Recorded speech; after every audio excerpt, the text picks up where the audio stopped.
Hello, and welcome back to another jam-packed episode of the Hammercast. I'm your host, Alex, the Hebrew Hammer Salkin, or should I say, Indie Hammer Salkin. That's right. This podcast is to announce the release of my book, Tamers of the Lost Ark, which, as the title implies, is all about how to tame the ark of the kettlebell ballistic lifts.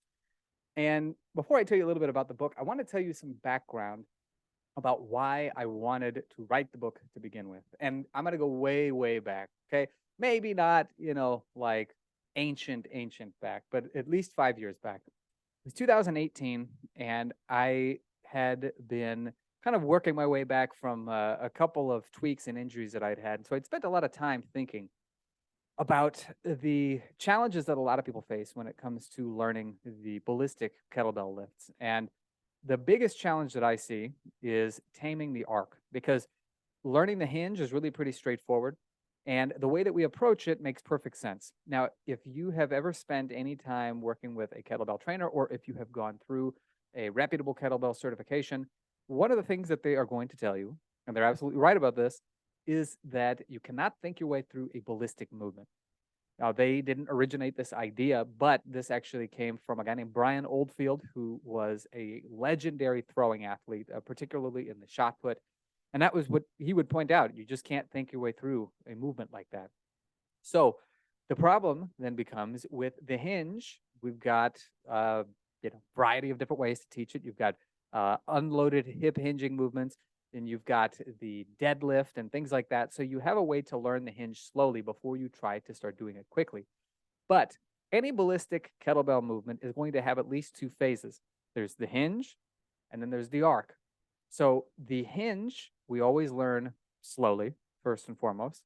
And then the arc, we only ever learn quickly. And the other problem that we come across is that the corollary of, you can't think your way through a ballistic movement is you really can't cue a student through a ballistic movement while they're doing it, at least. So, when a student is trying to do cleans, let's say, and they're just having a rough time, and the instructor shouts out to them, hey, fix this, do that, etc. Well, you can't think your way through it. So a big part of the problem is that there is no equal approach to training the arc, which is equally as important as the hinge. And I wanted to fix that because I thought that was going to be something rather important. If you've spent enough time with kettlebell training, you have enough athleticism, enough body awareness. A lot of times you can just skip ahead and you don't really have to go through a lot of the hard steps that trainees have to go through.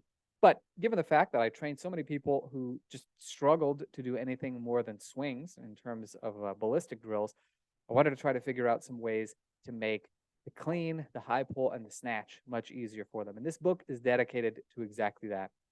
As a matter of fact, it goes beyond just, being good for beginners. Is, one of the things that I did before I wrote the book is that, like I said, in 2018, I started thinking about these things. And so I've had people test them out. I've had people try them. And whether they're beginners, intermediates, or advanced, a lot of people really, really gain quite a bit from this series of movements that I cover in the book. For instance, Josh Wang, who is a very experienced kettlebell lifter. And in fact, he's even competed in kettlebell sport, which is a very different style of kettlebell training. After I showed him some of the stuff that ended up being material in the book, he said his swings felt effortless.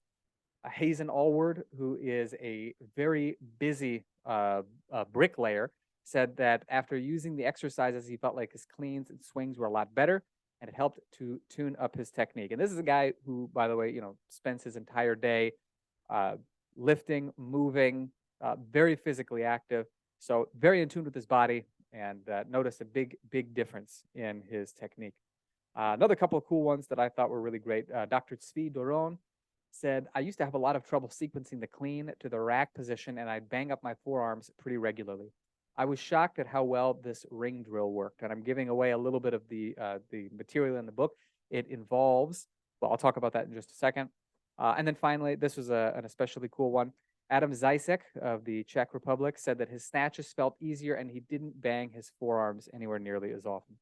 So the whole concept around the book is learning how to feel the arc and learning how to trace the arc in order to tame the arc. And this is done with a couple of key ways. It's through some basic body weight movements and a couple of kind of avant-garde drills that I teach with gymnastics rings that show you how to do the movements found in the kettlebell ballistic lift and be able to feel them better so that you can apply that sensation to your kettlebell lifts. So to bring this all home, once again, you can't think your way through a ballistic lift, all right? But you can feel your way through it. So once you know how to feel what you're supposed to be feeling with your two-hand swings, one-arm swings, cleans, high pulls, snatches, it doesn't matter. It is going to be light years faster to learn those movements. And maybe more importantly, even if you already know them, it's going to be light years faster to be able to improve, whether that means doing more reps, heavier weight, moving up to doubles. The sky's the limit, all right? So that is all I'm going to say. You can get it on Amazon.com. I'm going to include a link in the description or somewhere that is relevant to wherever you are listening to or watching this. I hope you pick up a copy if you are a kettlebell fanatic, and I also hope that you'll enjoy it quite a bit, and you'll let me know how you like it, if you have any questions, any suggestions, anything of the sort. So thank you very much for listening. I appreciate the time and humoring me with this costume that I'm wearing. If you're watching this on YouTube, you'll know what I'm talking about. And as always, have fun and happy training.